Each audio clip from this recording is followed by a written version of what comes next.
great to have your company again, Aries. It's August 2024.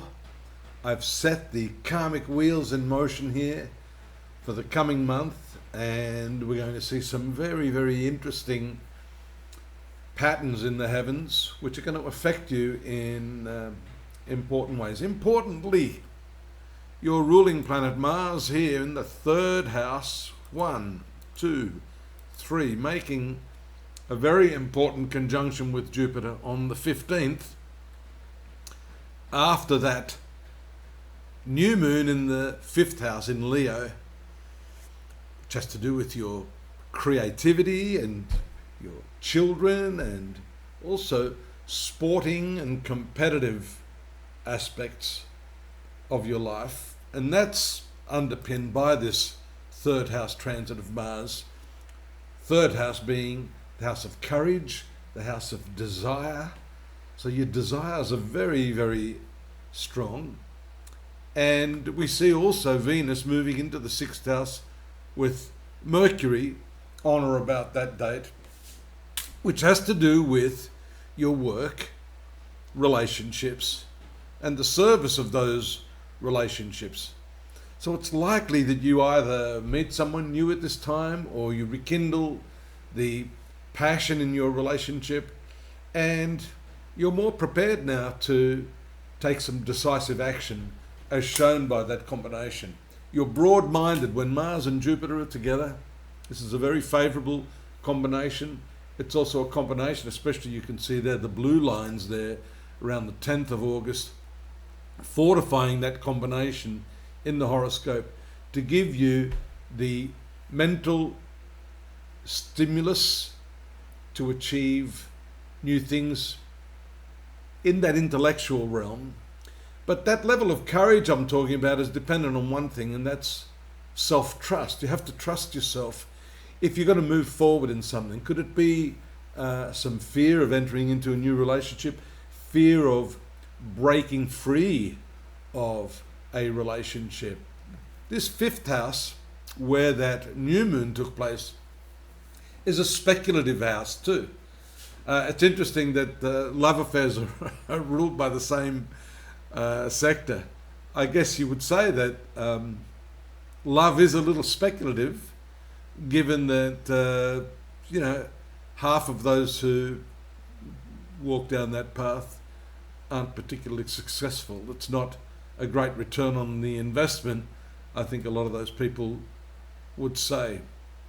But nevertheless, that 5th house is creativity. It's getting yourself into the zone, and you'll see the full moon that takes place there on the 20th in Aquarius near Pluto also brings with it some intensification of your social relationships, personal relationships of a social nature. That also activates your desire nature along with this third house. You can see again the triangular aspects formed by the moon's transit in that area.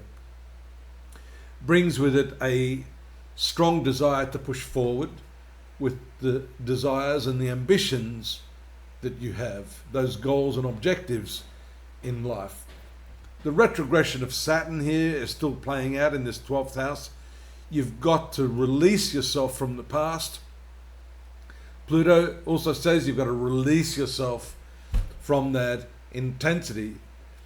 It means you can have passion for what you do, but you need to balance that with other aspects of your life. And I think you're going to see that retrospective reappraisal, especially when Mercury is retrograde, as it will be from the 5th of the month, as it moves here again in this zone of love affairs.